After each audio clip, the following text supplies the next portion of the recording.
What is going on, Amazon sellers? Happy Sunday, and welcome back to the weekly Sunday show where our goal is to bring you some interesting e-commerce and Amazon news, and of course, tackle any of your Amazon questions.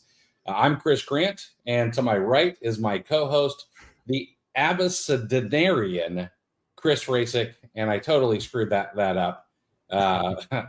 For those of you who are new here, our job is to try to make your life a little easier as an Amazon seller, whether you've got questions about flipping clearance, pulling the trigger on OA or wholesale or Keepa or anything else. We're here to help. So if you've got questions, drop them in the chat.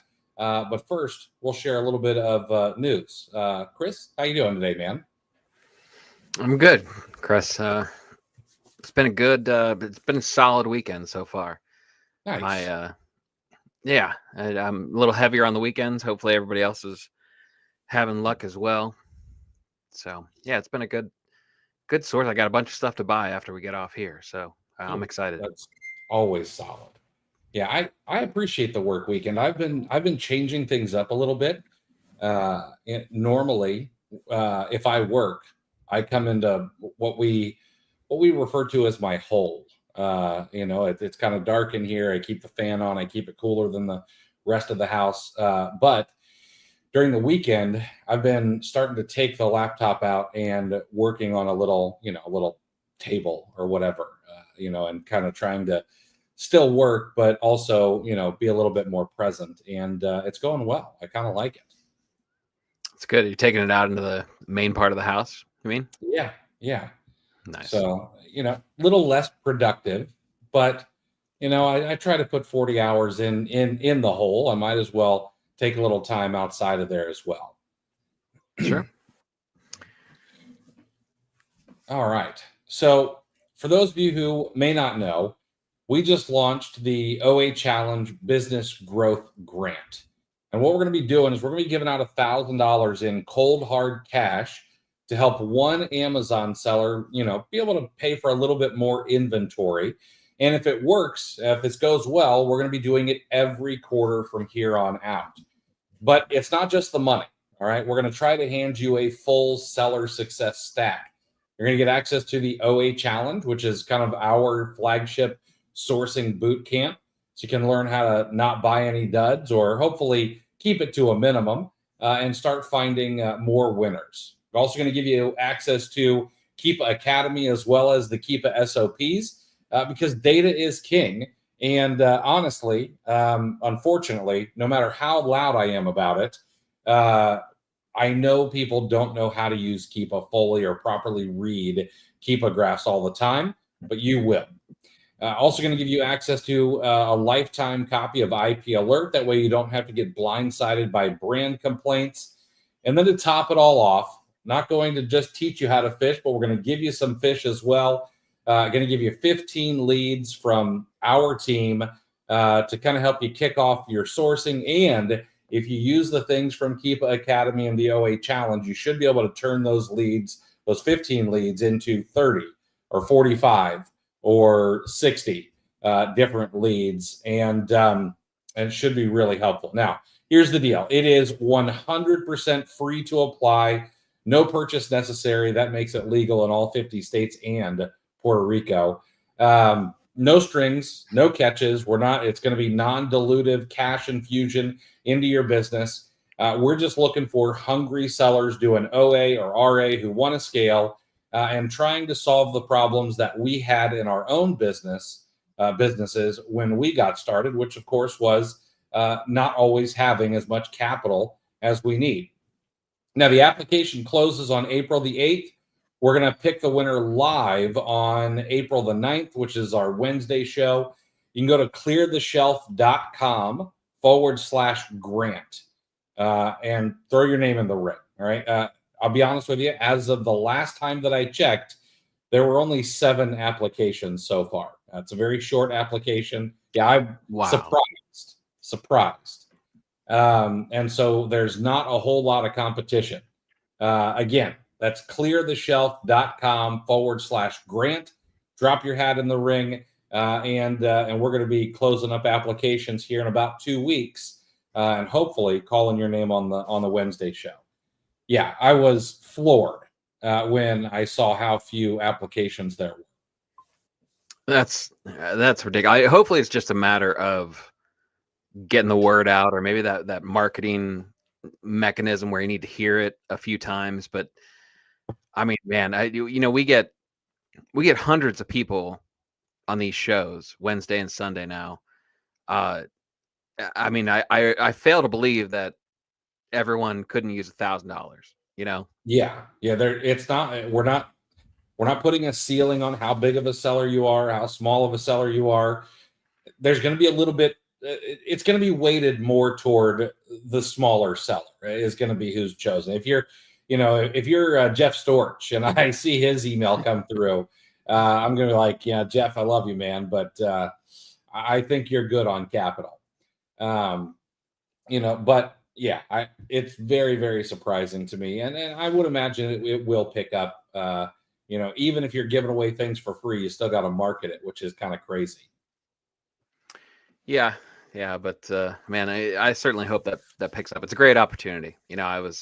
I wanted to share the word, and I was trying to think if I was going to retweet one of your tweets, and essentially it's the capital, it's security and IP alert, it's education, skill improvement with the OA challenge and the Keepa SOPs, Keepa Academy. I mean, it's everything you could ask for. So, I mean, basically anybody who has a novice or intermediate question for one of these shows, I mean, there's no reason that you should be putting an application in as well. Yeah, absolutely. So, well, now that we've got some of the good news out of the way, I don't know if this is necessarily bad news. This isn't bad news. It's just news. But maybe you lurk in the Amazon seller forums. If that's you, stop it. Or you lurk in Facebook groups or across social media. And over the past week, you may have thought it was time to hang up your scanner, turn in all your sourcing tools, and maybe even call the arbitrage priest for last rites. A post went kind of viral in FBA today, got a whole lot more impressions than most posts do, claiming that anything bought from a retailer was now considered counterfeit by Amazon. Again, rest in peace to online and retail arbitrage.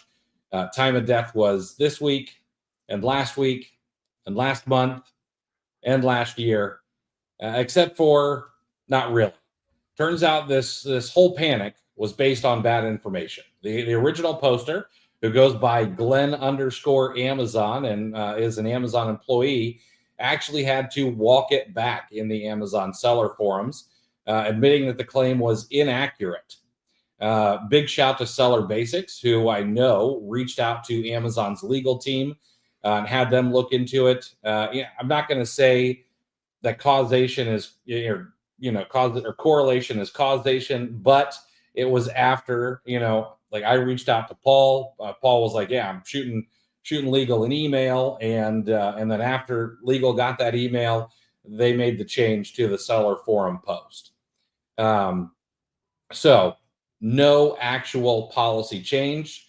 And Amazon legal actually told Seller Basics they're going to be looking into the confusion themselves, kind of waiting back on an email from that. So we can all take a little bit of a deep breath. OA and RA are not dead. But again, this isn't the first time that someone has sounded the death knell for arbitrage. Every time the game gets a little bit tougher, more restrictions, tighter margins, stricter enforcement, people panic. Matter of fact, I saw just today, someone posted about 2 hours ago about how Amazon's using their monopolistic powers to get rid of sellers and take away Adidas and all these other big brands. It was a little bit more cope than based in reality, to be quite frank. But as always, the real story is the easy days of arbitrage, like it was in 2016, they are gone. I think we're honest about that here. But that doesn't mean that the model is broken. It just means we have to get better. And this can be a tough pill to swallow. Unfortunately, it's a bit of a constant in business. and not just in an Amazon business, but in all businesses. If you're a plumber in 2025, do you think things have gotten easier or harder over the past 10 years? There are more regulations. Marketing is more difficult. It's also more expensive. If you've ever looked at what the costs are for a click on a Google ad for plumber, there's more competition. And now even private equity firms are rolling up things like plumbing businesses and other, what they call sweaty businesses. And they've got deep pockets. So it's just the way it is in business. Today, you need to go wide and not deep necessarily. You want to spread out your risk. That way, if losing a particular brand, it's not a business altering experience or a shut down the business type of moment. It's a shoot. I got to sell 5% of my inventory on another platform. Sellers today understand that there is risk management needed. And you got to be a little bit smarter. You got to be a little bit more disciplined. You got to be a bit more strategic. And you got to use some tools and make your life a little bit easier, which we're actually going to be talking about tomorrow. We've got a podcast recording tomorrow that should be out by the end of next week that will be able to help you with this kind of thing. So, Chris, my question to you is, why does it seem like even though we handle this kind of rumor on what seems like a weekly or even a monthly basis, why do these always catch fire in the Amazon community? It's sort of like everyone is wishing for it. Like, oh, this is the one. This is the one that sticks. So what the heck is it? It's confirmation bias is what it is. Okay. It's people get people get frustrated. Like, look, nobody, like John's right here saying, brands are hurting, so Amazon's dealing direct with brands. Brand sales are hurting. No, they're not. I disagree. So Amazon's helping, so ASINs are getting restricted. I completely disagree with this, John. The problem is no one likes losing a brand.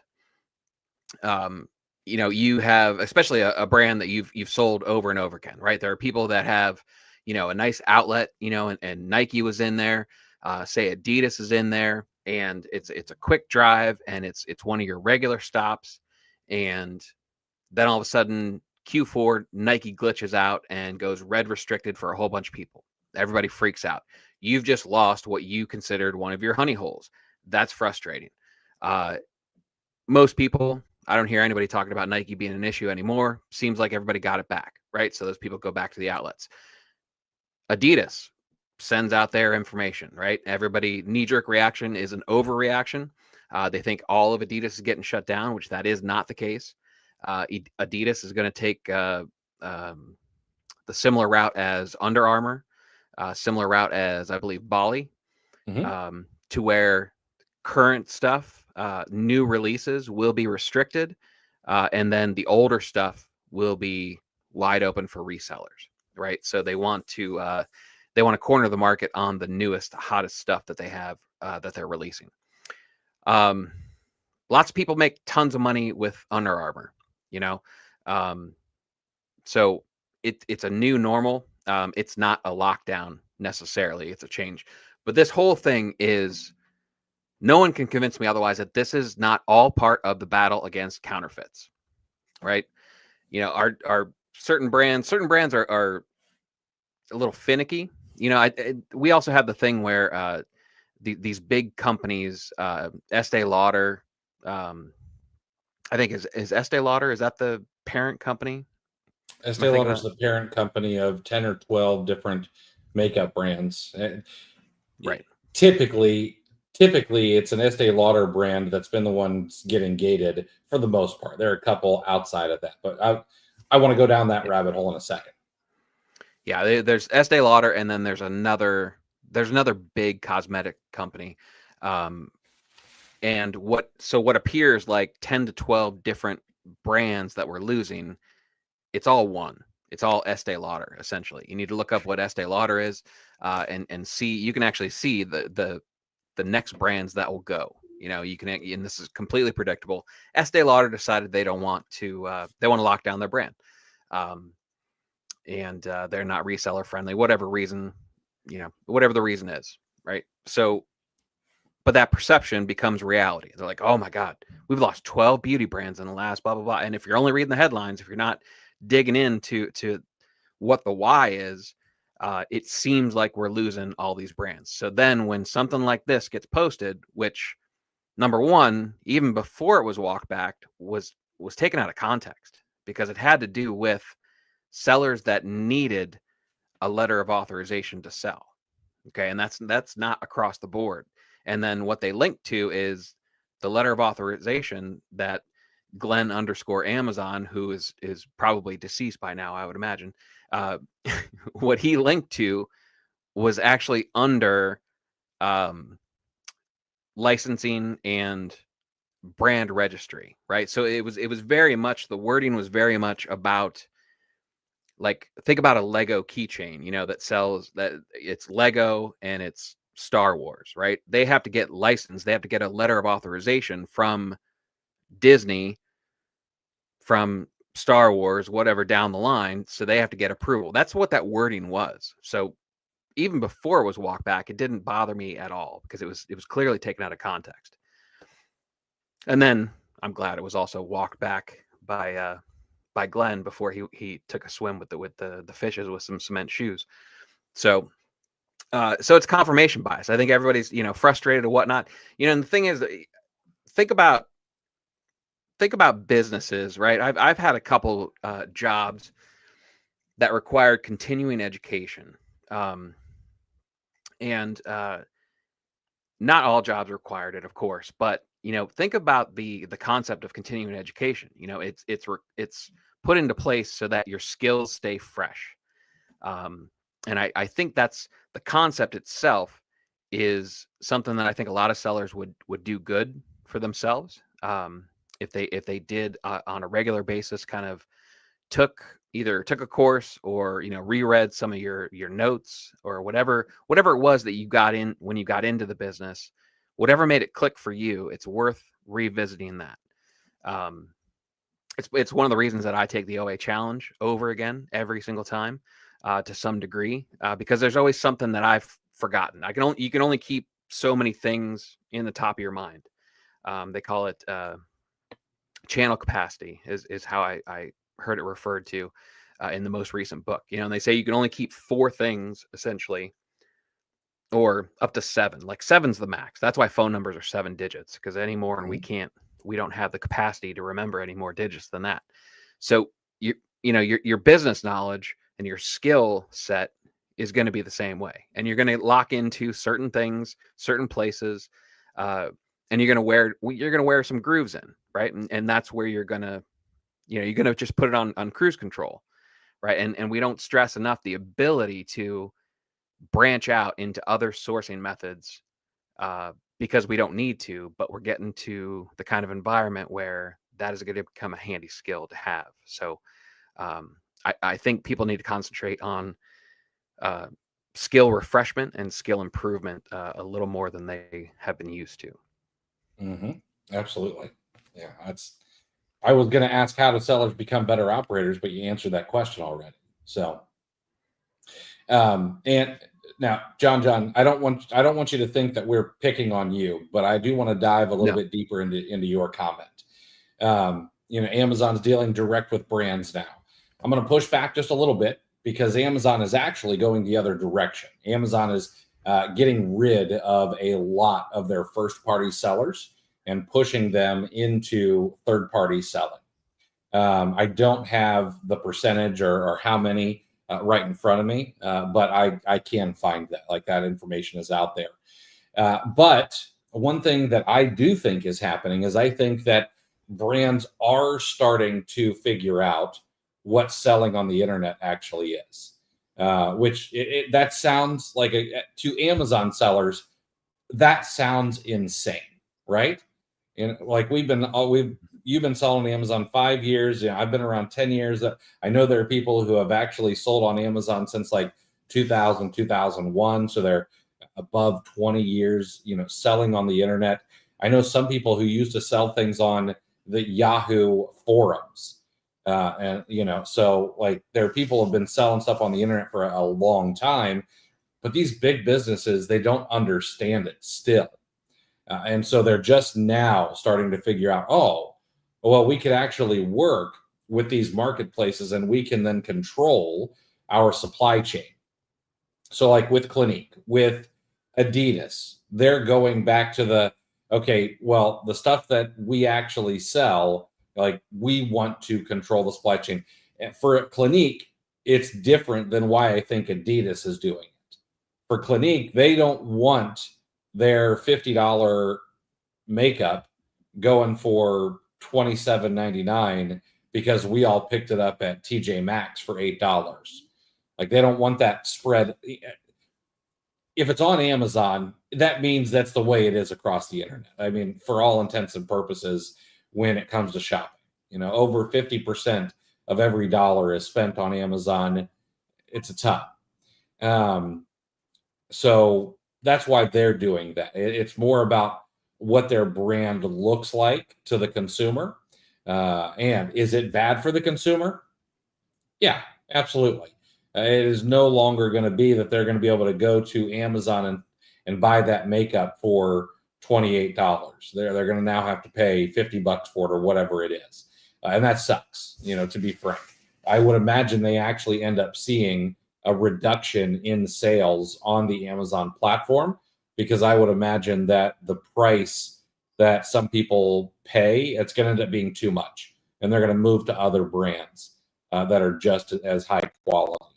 The good thing is that Clinique only sells about $1.5 billion a year across all sales channels. And Amazon's looking to do about 40 to 42 billion in sales in the beauty and personal care category this year.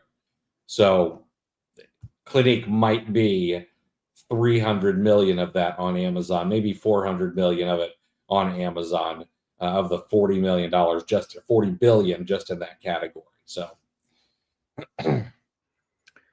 yeah. So you're saying it's the thieves' fault, it's the price tankers' fault, and this is why we can't have nice things, right? this is exactly why we can't have nice things. Yeah. You know what? It's cliche at this point. But with real estate, one of the prevailing cliches in real estate is you always hear location, location, location, right?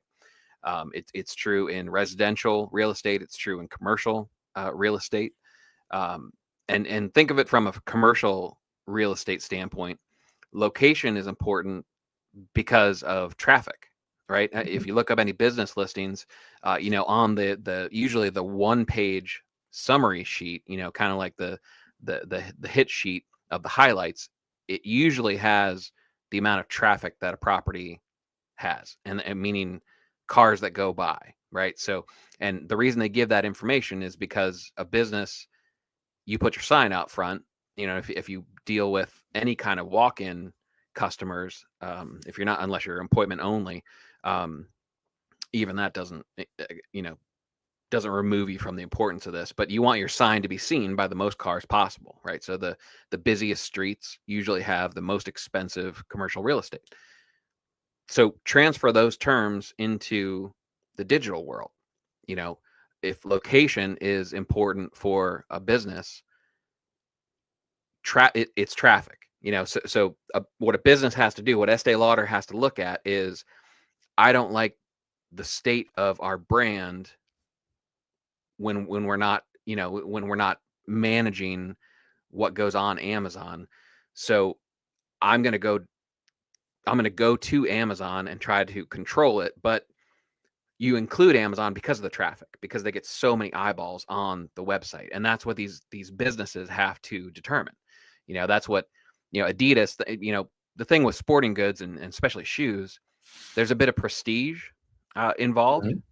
and who you sign, the sponsorships that you give out, and Adidas probably still, I would imagine, kicking themselves over losing Michael Jordan. Nike kicking themselves over losing Steph Curry because they mispronounced his name and whatnot. So there's a bit of prestige. So if you can get in with Amazon, you can get how many billions of eyeballs every single day, so that's, if location is important in real estate, this is digital real estate, and it's equally important with Amazon. So absolutely. All right. Hopefully this is the last time for a month or so that we've got to talk about OA and RA being dead. it won't be. I know. Andy Jassy is on a bit of a new mission. There's been a leaked recording from Amazon during an all hands meeting. And whenever this happens, I'm always curious, was it an employee that did it who, maybe just wants to hopefully make the company look bad, or was it the PR team who released it? Anyway. So there's a bit of transparency happening right now, even if it wasn't meant to be. In a leaked recording, Amazon CEO Andy Jassy goes straight at one of the biggest problems that plagues big corporations, what he calls manager fiefdoms and creeping bureaucracy. Jassy made it very clear Amazon's too bloated, they're too slow, and they need to get scrappier. His goal is to slash the number of managers, build smaller, faster teams, and shift back to a quote-unquote meritocracy. In fact, Amazon set a target to increase the ratio of individual contributors to managers by 15%. And apparently, as of now, they've hit that goal. That's meant shuffling managers into those individual contributor roles, combining teams, and even cutting some pay along the way. Sure, employees hated that, although shareholders appreciated it. Amazon says it did not eliminate 15% of managers, as many reports have stated. It just rebuilt the organizational chart to move faster. And apparently, it's not just going to be like a reorganization of the company. It's going to be a complete philosophy shift. In the recording, Jassy was quoted as saying, "There's no award for having a big team. We want to be scrappy and do more with less." So it's kind of a return to Amazon's roots, kind of that door moment, if you will, in Jeff Bezos's office. They want smaller teams, they want startup energy, and they want customer obsession. He even reminded people that some of AWS's most successful products came from teams of just a dozen people. And then, and this could be even the most important thing, he pushed back on the office politics that tend to fester in large corporations. It's not about how charismatic you are. It's not about managing up or sideways. What matters is what we get done for customers. That's what we reward, is what he was quoted as saying. And that's a pretty strong message in a culture where it seems that a lot of people build careers by building teams rather than products. Actually kind of reminded me of the conversation we had with Paul Rafelson about how the retail team over at Walmart throws around quite a bit of weight. But apparently Amazon seems pretty serious about this. Last September, Amazon lost a quote-unquote no bureaucracy email alias where employees can report broken processes. Jassy said that he's read every single one of the 1,000 plus emails, and they've already made over 375 changes, which kind of blows my mind. Blows my mind that many people are kind of whistleblowing, if you will, but shipping that many changes is also kind of surprising based on the size of Amazon as well. One of the boldest things Jassy said was that employees need to act like owners and move fast, which means we should probably be on the lookout for things breaking in the future. Moving fast tends to mean things get broken, but end up getting fixed. And they need to do this because Amazon's got some competition coming up. So he called out the fact that they're up against startups that are grinding 7 days a week, 15 hours a day, and that complacency is one of the biggest risks for a giant like Amazon. He's trying to kind of reignite that founder mentality inside a company that's almost 3 decades old and now has over 1.5 million employees. And I get it. Like many companies seem to die under their own weight over time.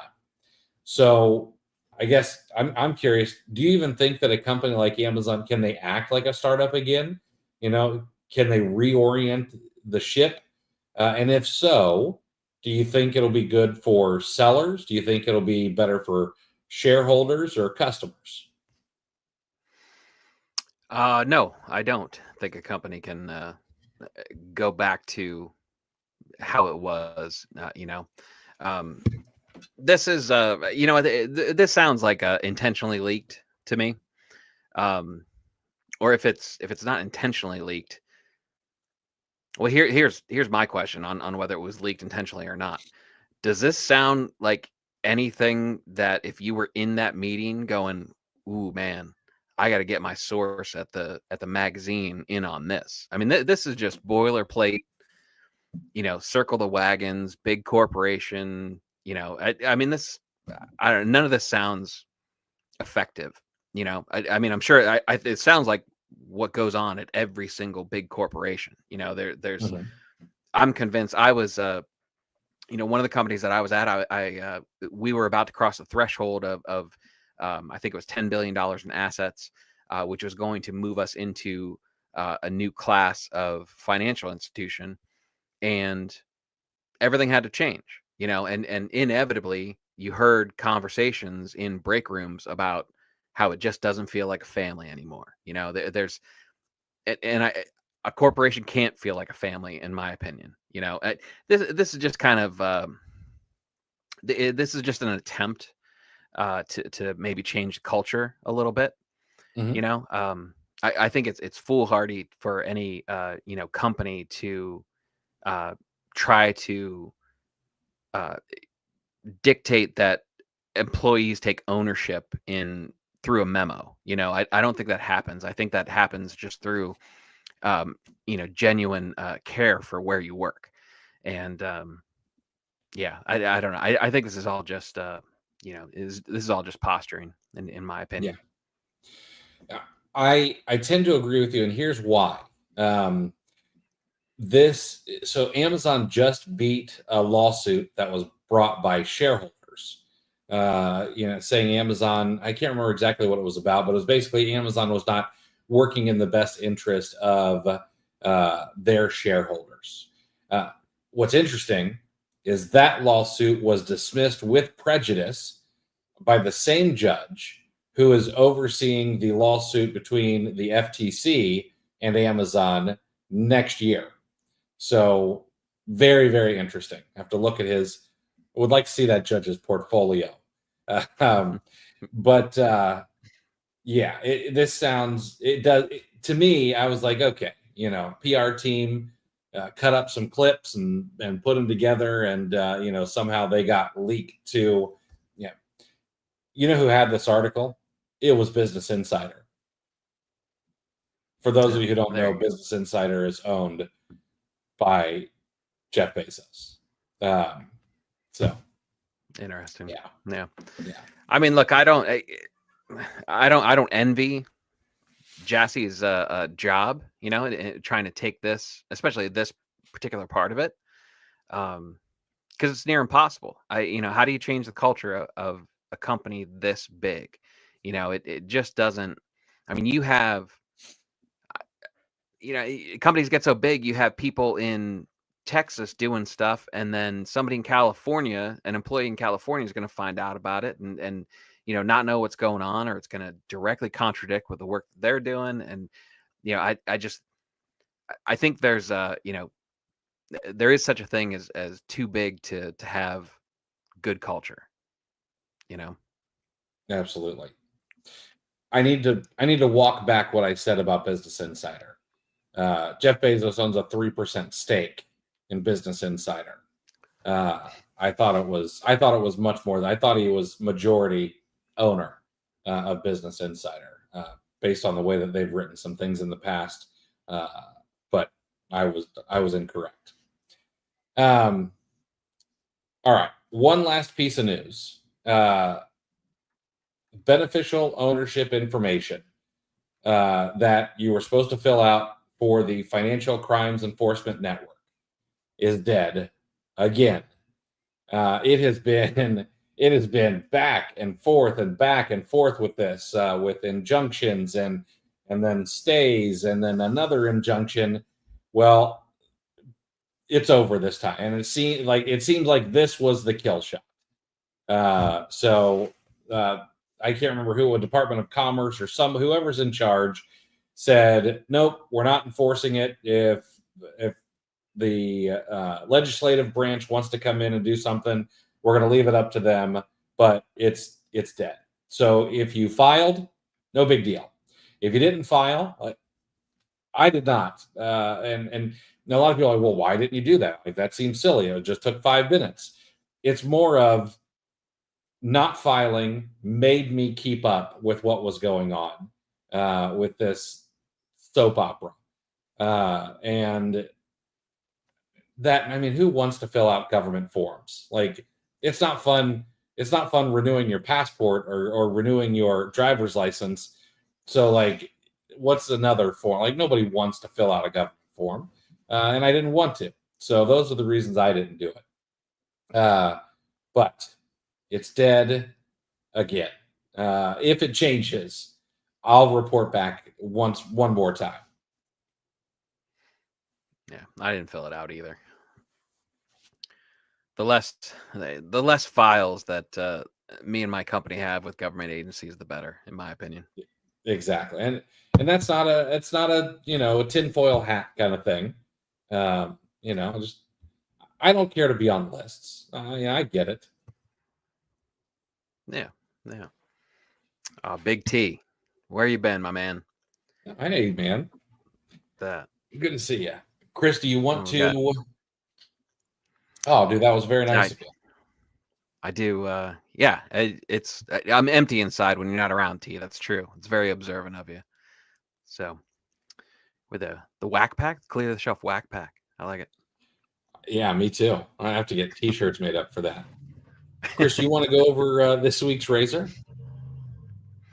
Sure. Yeah. I've been sitting on this one for a while. I'm not quite as fired up as I was when I originally researched this, but I do want to bring up this week we're talking about Hanlon's razor, and the razor itself is fairly simple. It says, "Never attribute to malice that which is adequately explained by stupidity."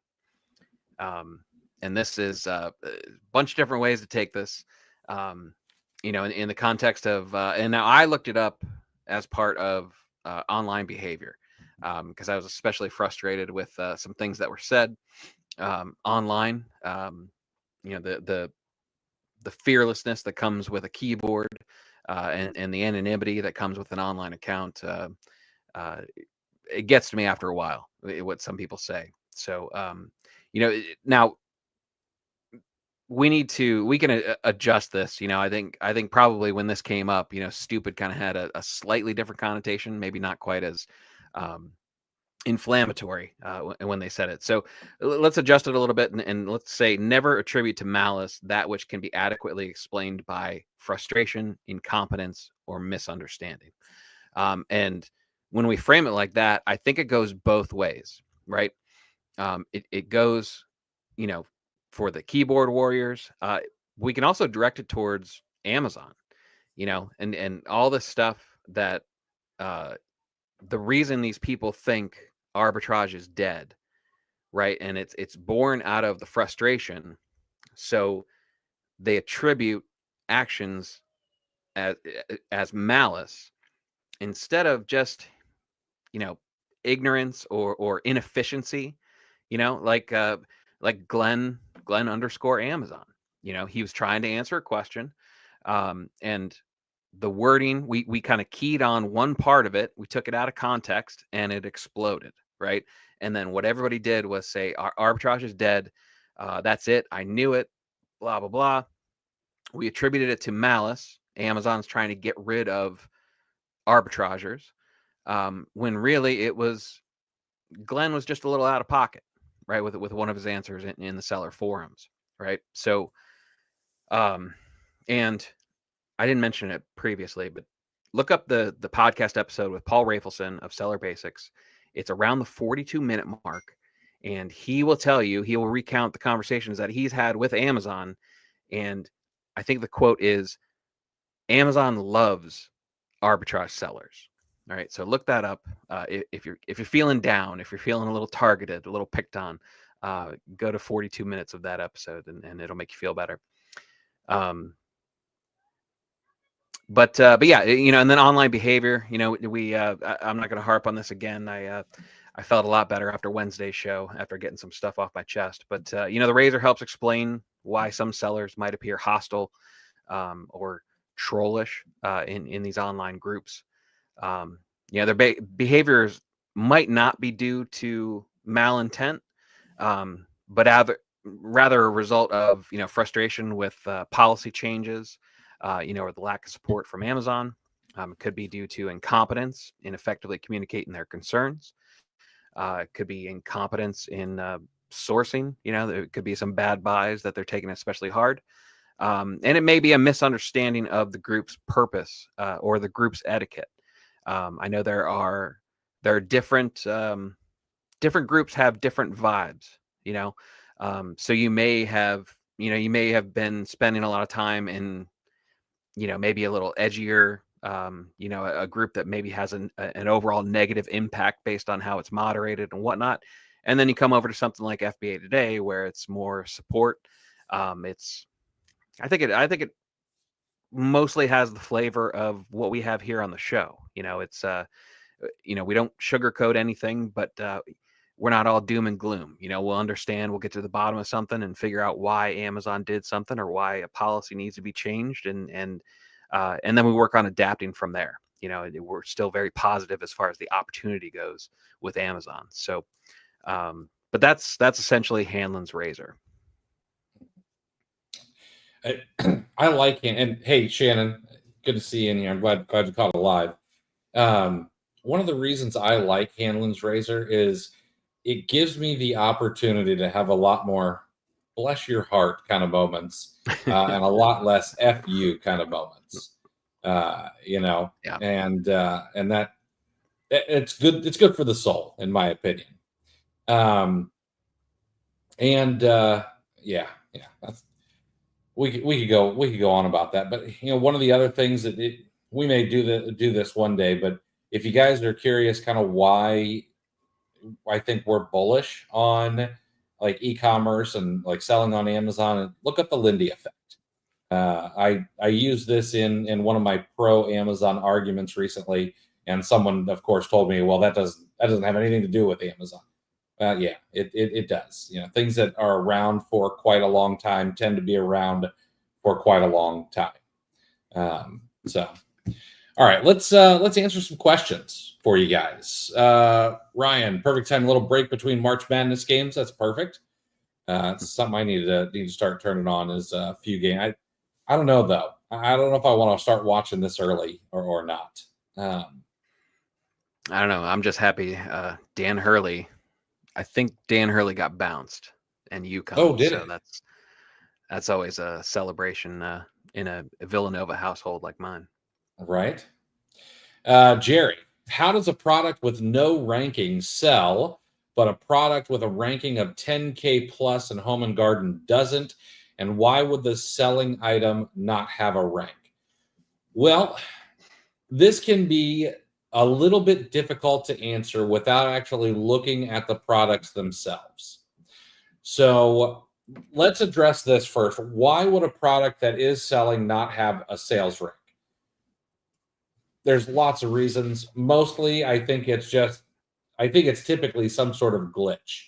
Like maybe it's in the wrong subcategory or some other reason that Amazon's not updating it. I don't know exactly the reason. I'm not sure that Amazon's trying to hide sales on particular listings because sales rank will come and go on some listings as well. And so that's just the way it is. It, unfortunately, is the best answer I can give you as to why it may not have a sales rank. Now, when it comes to why would a product with a sales rank of 10,000 not be selling, like my question is first would be, is it a variation? And if that's the case, then it's just a poorly selling variation on a parent listing that has other variations that are selling well. Um, that would be the answer to that one. Now, if it's not a variation and it has a sales rank of 10,000 or so in home and garden, but it's not selling, then there's some other kind of glitch. I would imagine I could probably figure out if I looked at these two ASINs. I'm guessing you're referencing actual ASINs that you're dealing with, but I would bet that I could probably figure it out if I actually looked at them. And I have seen, home and garden is chock full of products that have seasonality to it. And I have seen items that lose rank during the winter months when their sales are slower, and then the rank pops up again. So I'm not sure how that plays to it, but I know that is a characteristic of plenty of ASINs in the home and garden category. Caloris. Hey guys, what do you think about the new reimbursement policy for when Amazon loses inbound inventory? There's a lot of things where I try to see it from Amazon's side and be like, okay, yeah, this kind of sucks, but I can understand it. This one, in my opinion, just kind of sucks. I understand why they're doing it. Of course, they want to make sure that they are not over reimbursing people, which is easily a way for them to cut costs, which will be a boon to the shareholders. I have not liked the fact that a lot of the documentation on the front end has been getting declined. Now I am hearing that that's changing a little bit, but I'm not going to give them the documents up front. I'm just going to fight it on the back end because I don't know that it's worth it to give all your receipts on the front end when they probably lose maybe 5 to 10% of your inventory. And I know that when they lose a big shipment, it feels like they lose all of your stuff. But, over the last 50 shipments or so, what's the real number of inventory that they actually lose? So not my favorite thing for them to do, because it will make just about every reimbursement most likely a loss for you, because they're not going to reimburse for inbound shipping.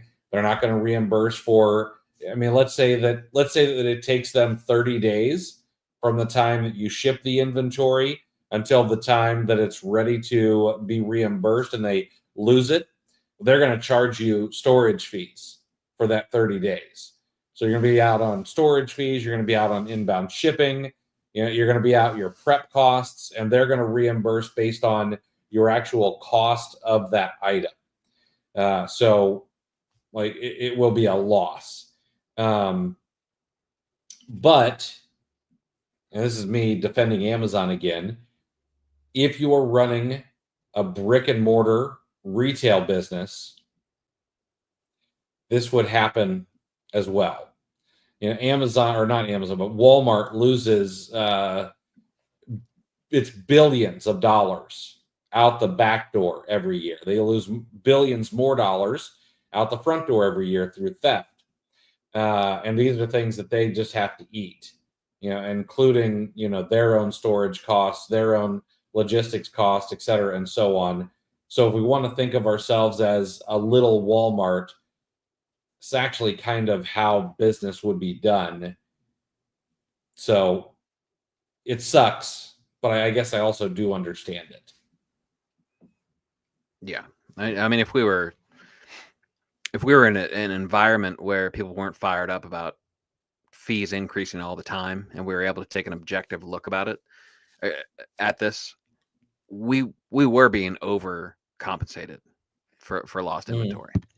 I mean, to be able to get what it would have sold for is, from a business perspective, from our perspective is overly generous. I mean, from Amazon's perspective, I imagine, I don't know if it was part of that reorganization from the leak or whatever, but whoever found it was like, wait, we're doing what? Like, how do we determine what it would have sold for? As much as the prices fluctuate. So I am hoping that, for those sellers that maybe don't have a real comprehensive plan in place for lost inventory, it could actually make you a little more money, because part of this policy is the fact that Amazon said that they're going to proactively reimburse. So any seller that, maybe you forgot about a shipment and you never hired a company or something like that, and there's something buried in your shipments log that you don't get back, you don't go beyond X number of pages, and there's something back there with 50 to 100 items that got completely lost that you aren't aware of.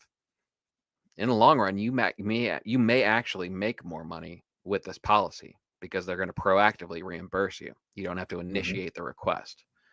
So, yeah, that's good thinking. I like the way you think about it. Look at a couple of cynics turning this into a positive. What is the world coming to? Online arbitrage. How to use tax-exempt discount. Well, tax-exempt is not a discount. It is just not having to pay sales tax for items that are going to be resold, because the person that pays sales tax is the actual end consumer. That's the way the law works on sales taxes. So it depends on the store. Places like Best Buy and Walmart and several others will allow you to get tax exempt online. Home Depot, Lowe's, et cetera, and so on. There are places that are not going to have a mechanism for tax exempt, like Target.com, for example.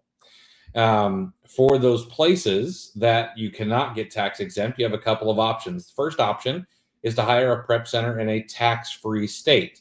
That would be Oregon, Montana, Delaware, and New Hampshire in the United States. Those 4 states do not have sales tax, and shipping them there and paying that prep center. The other option would be to find out if your state has a mechanism for reimbursing you for sales tax paid on items that are going to be resold. Every state is different. Not all states do this, and some states are much more difficult to deal with than other states. Ohio is one of those states that absolutely sucks to deal with. Took me 4 years, I believe, to get sales taxes refunded, but finally did. That was a good day. But that's how you do it. It just depends on the site.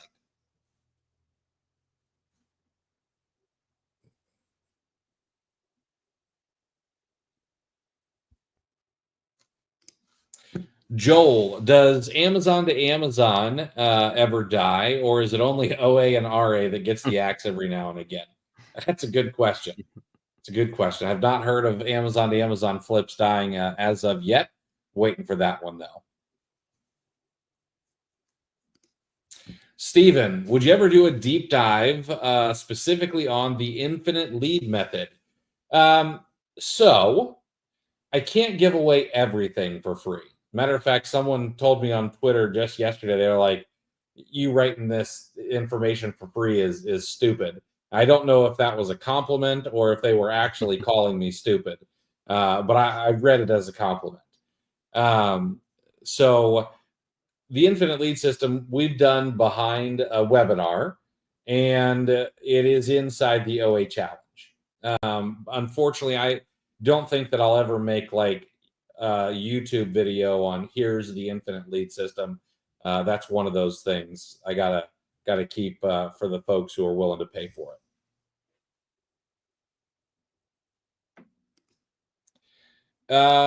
Very super cool guy. Is there actually such a thing as dud leads, or is it just bad timing? Aren't all OA products profitable at some point in time, which is why they're being sold?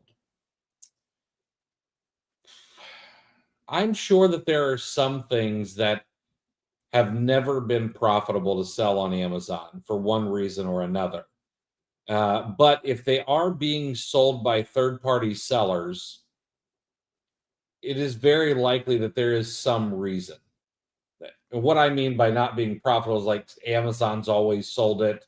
It's kind of one of those staples of things that like Amazon's always going to buy wholesale and sell themselves. And I'm drawing a blank as to what that might be right now. Uh, but if it's always been sold by third party sellers, then yes, it's probably been profitable at some point in time. Yeah.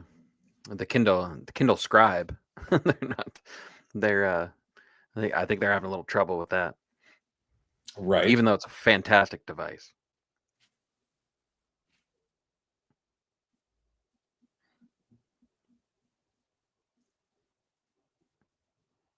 Yeah, I mean, you think about that question. Like if it has a listing outside of like the brand trying to do, direct to Amazon, be, first party. I mean, it was the listing was created by someone at some point in time, so they had to have had some sort of margin in order to make that listing. So Yeah. Jeremy, why would an ASIN not be able to be listed? I create an offer and it never shows up. Tried FBA and FBM, approved to sell and sell lots of other ASINs by the same brand. This one sounds like some sort of glitch in Amazon's system, more than you not being able to actually list. Like if the offer is not showing up after you submit it, sounds like some sort of glitch. I'd probably open up a case on this one. Yeah, Tony, you're absolutely right here. It used to be awesome to lose inventory. Honestly, 6 months ago, uh, I'd rather just Amazon lose all my inventory than actually sell it to people. If you can get reimbursed on the sales price, it was some of the best returns, right? right?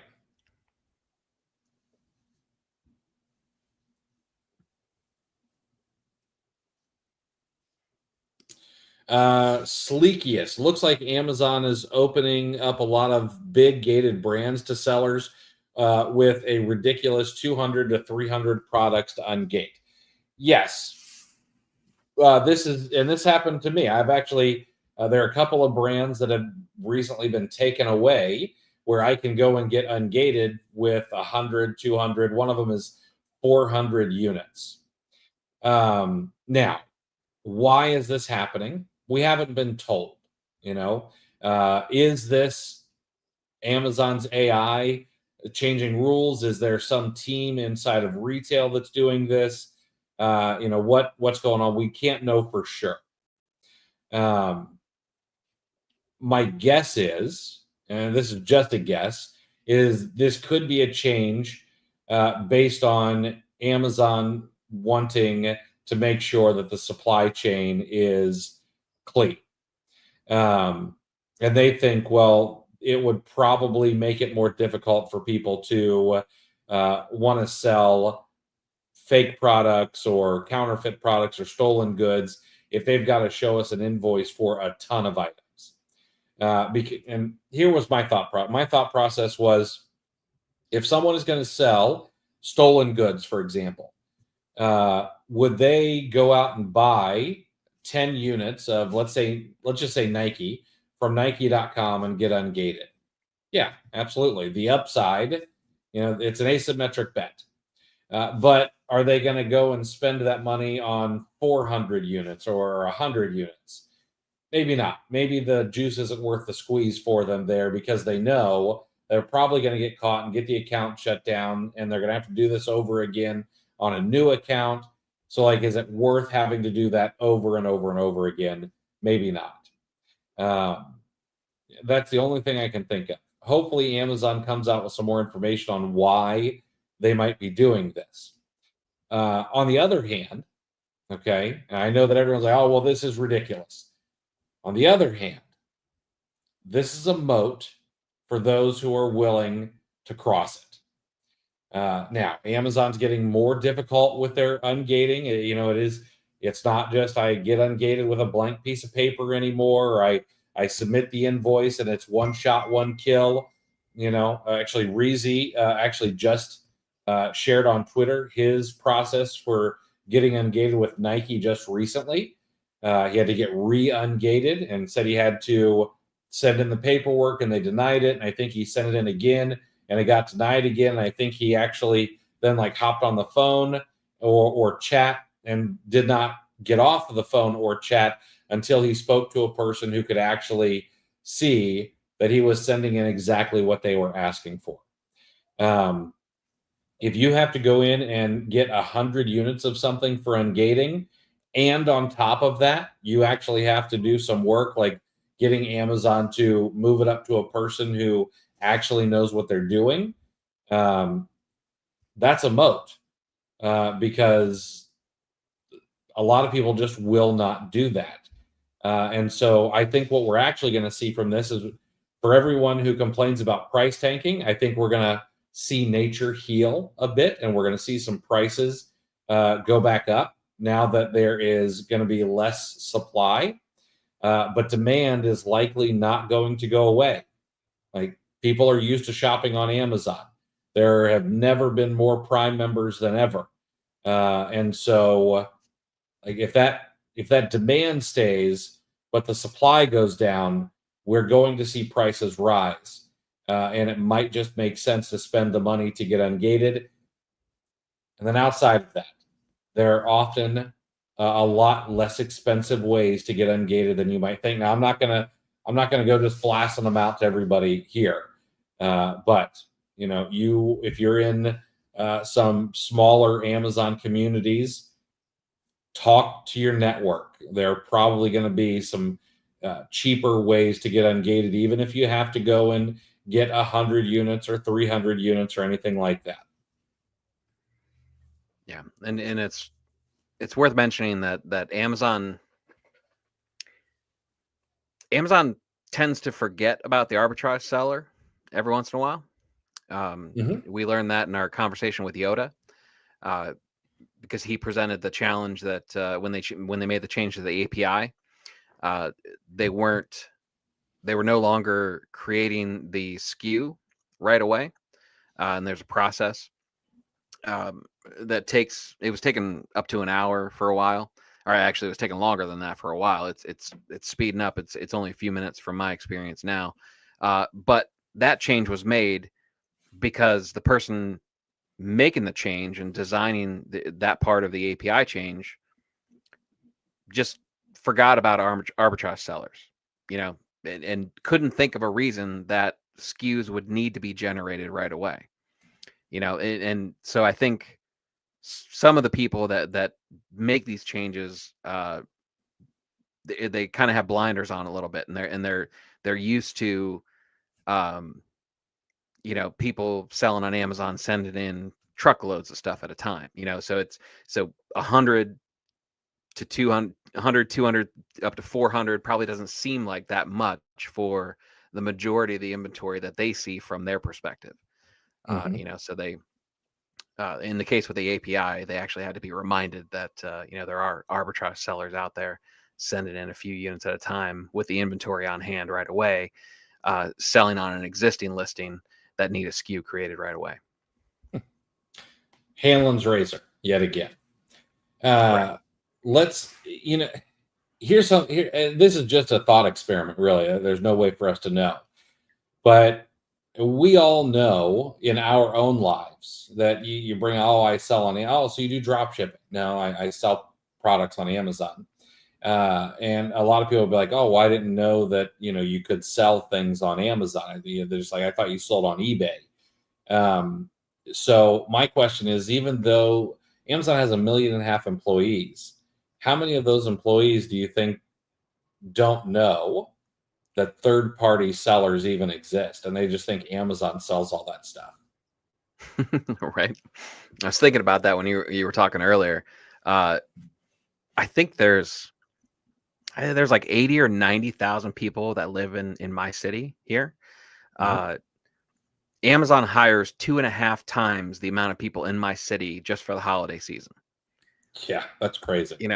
So think of all the people that are in the city that have no idea that there are even third-party sellers, or that think a product's sold out if there's no buy box. They don't know that they can go digging for other offers. That's interesting perspective. Any tips for setting Keepa alerts for hundreds of leads? What price to set an alert for? Unfortunately, setting Keepa alerts for leads, it's not something that I think can be done in bulk, nor would you want to, because every lead is its own beautiful little flower. Every lead is unique in some way. Like you might need if, let's say that you're looking for price increases on products. Well, on product A, you might need the price to go up 30% for it to be something that you want to buy, while on product B, you might only need it to go up another 10% before it's something that you would actually buy. So unfortunately, the only tip I can give you is sit down and get comfortable and go through one by one, go through them one by one. Yeah, that's it's kind of like eating an elephant one bite at a time. Yeah. So you missed an opportunity to give the answer 42 right off the jump there. I was waiting for that. You're right. I got my hopes up. Carlos, can I buy singles and make 2-packs or 3-packs? In case of Section 3, would my invoice for single units work for Amazon? Multi-packs are still selling on Amazon. There was some changes to the rules where it said multi-packs had to be created by the manufacturer to be able to sell them on Amazon. So personally, I'm not buying deep when it comes to multi-packs, but still selling on the multi-packs that are profitable until Amazon takes them away or says, hey, don't sell these anymore. So yes, you can make 2-packs or 3-packs and sell them on existing listings. And will your invoices for single units work? Yeah. If it says 2-pack and you sold 10 of them, you would just need to make sure to have an invoice for 20 single units. And the terminology was consumable, which they didn't go on to define. So true. As the infinite leads method like a CRM system? No, it's not a CRM system. It's just more being able to never have the blank page problem for sourcing. Yeah. And Tony, the ability, you are absolutely right. What's that? The ability to sit down and spend an entire day rabbit trailing multiple over and over and over again. Tony, you are absolutely right. If you're selling fake products or stolen products, you are not gonna stop when it comes to faking an invoice. I agree. I do.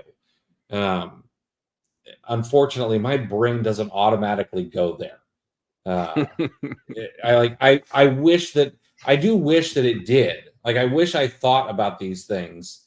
And this is probably why I would never make like a good loss prevention person. I worked with a guy selling insurance, and he used to fake prior insurance for like everyone he ever sold insurance to.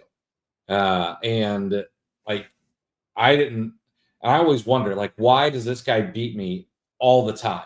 Because I'd have the same types of customers, and like, well, I didn't have insurance before, and I'm like, oh man, well, we got to do this and this, and I'll be able to help you. You pay this price for 6 months, and then we'll roll you over to a better plan and get you a better price, and so on. And he'd be there faking the prior insurance and selling twice as many policies as me. And I never figured out why until I like caught him one day actually, whiting out stuff and then, copying it a couple of times so that it looked, it looked like it was just worn. So unfortunately, my mind doesn't work that way. Yeah, we had a loan officer that I never understood why he was using scissors as much as he did. Whenever I did the work, I never had a need for scissors, but he was using them all the time. And yeah, he was doctoring up some W-2s. Carrot, quick tip: be very careful flipping eBay to Amazon. Yeah, no. I wouldn't even be very careful. I just wouldn't do it. And Karen, I've never seen you here before, so you may not know that we've always said that is a bad idea. They'll think it's inauthentic, and there's actually a very good chance that it actually is inauthentic. Unless you're dealing with some brands, like I know Puma has an eBay store, Adidas does. There's some fringe potentially okay, but yeah, we don't chance it as a general rule. Yeah. Let's see here. Oh, yeah. See, Luke, I argued with a guy at work that thought all resellers on Amazon were dropship. Of course, I don't know why dropshipping is so that's the thing. I don't know why everyone thinks that's what it is. So it's very interesting. Is there just enough Instagram and TikTok videos out there about dropshipping that's what all of reselling now is? Yeah, I don't. It must be like there must be like a pyramid structure or something to it, because I just got fed a bunch of new drop shipping ads, so I don't know what I must have been looking at something. The algorithm said, "Ooh, he likes drop shipping. Let's feed him." Right. Very super cool guy. Right now, I set my alerts to the price it consistently sells at. Obviously, the higher the better. Then I check the source to see if there's sales coupons. Is this a good strategy? Yeah, that's if there are listings that are not profitable right now and you absolutely want to sell on that in the future, then setting those price alerts when the price goes up to see if it makes sense, and making sure that you're manufacturing your margin while you're sourcing is absolutely a good way to go. Yeah. There's no reason to ever waste something that you look at on Amazon, in my opinion. Now if I know that Amazon's on it, forever, and that's just something they sell all the time, I might skip past it. But if it's something where I know that it has sold in the past profitably, then it likely will again in the future. And why not set up that alert and get alerted for it, and then buy it when you can. Yeah, that's kind of interesting. So that's almost a way to use Keepa alerts to monitor when prices have tanked a bit to when they go up. Yeah. I always kind of look at Keepa alerts as, I only use it in the context of like Amazon to Amazon flips, because I'm usually setting the alert for when Amazon has the buy box at a certain price so that I can buy it, even though it typically sells higher. So that's an interesting spin, though. Yeah, we're lucky. Amazon or Keepa has made it a lot easier, because in the past you could only track things down. There was no tracking the price upward. Now they've added that feature in the pro version of their tracking. What I used to do before that ever existed is the only other real way to kind of guess that the price was going up is that the supply dropped. So I would track the number of sellers going down, and then if it, let's say that historically it sold profitably when there were less than 10 sellers, but right now there are 20 sellers. Well, I'd say, okay, let me know when there's less than 12 sellers. I'll go look at it and see if the price has come back up. So Keepa's really spoiled us. Yeah.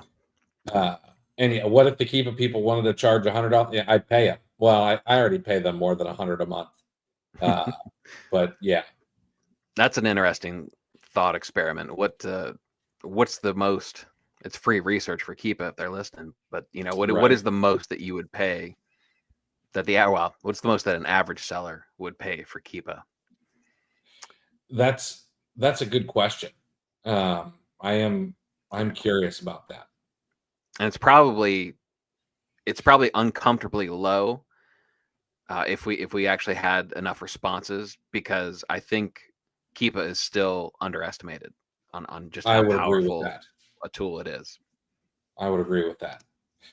Very super cool guy. The issue I noticed with my method is lots of false positives. Prices reach baseline again or higher, but no sales and coupons. Yes. But what you're describing is sourcing. Let's say that we just go manually source. Let's say there's a well, I know that there's a sale going on today. Well, there's a ton of them going on today, but I know of one particular sale today that I could go source where it's a 40% off sale. Now, to the untrained eye, it would be like, oh, that 40% off, like, heck yeah, let's do it. And if you go and source that 40% off sale, you're actually going to find that even with that manufactured margin, there's not a lot of products that are going to be profitable. So like that's just sourcing. That's just, there are a lot of false positives when you source. And if you tell you what, if you really want to get in the weeds, which I'm not sure if it's worth anybody's time to do this, but if you go in and like go look at 100 products and see how many of them would be something that you would buy. Is it 1? Is it 3? Well, then you get your kind of hit rate. Okay, I've got a 3% hit rate. So I'm going to bet, 3%. Well, then you look at the next 100 and you get another 3. Well, now you're like, okay, it's not so much oh man, I only found this many products today. It's more of, okay, I've only got to look at this many products today and I know how many I should find that are profitable. That makes sense. That sounded better in my head than I think I may have conveyed it. I got a tab open right now that actually Storefront Stalker Pro put me on it, and their sales section, I'm using RevSeller to manually source the sales section. The stuff in their sale, it's apparently it's a clearance section. They just call it a sale section because the stuff is like 75-80% off the regular price, and all this stuff, and Amazon's on all of this stuff. And I looked at it through Storefront Stalker, and there's a handful of sellers competing with Amazon, but Amazon's priced like $10 above, and they're not even winning their own buy box. And they, because this stuff is just discount. I got a whole section to go through. So that's awesome. That's one where, the going price is going to be a little deceptive because the discount is massive on this particular site. Nice. Chris, I had a little bit of I made a little mistake this week. I was walking around and happened to have some like Cheez-Its in one hand and had some Scrabble tiles in the other hand, and I accidentally swallowed some of the Scrabble tiles. All right. I'm okay, but I do keep having bowel movements. And I'm a little worried that my next trip to the bathroom could spell disaster. The 2-for-1. I love it. Yeah, absolutely. All right. Well, guys, that's it for today. We're going. I'm sorry, Luke. Luke's response. He's like disappointed in me. That's it. That's it for today. We'll be back we'll be back this Wednesday with another round of this show and another really bad dad joke. So until then, have a great week, everybody, and good selling.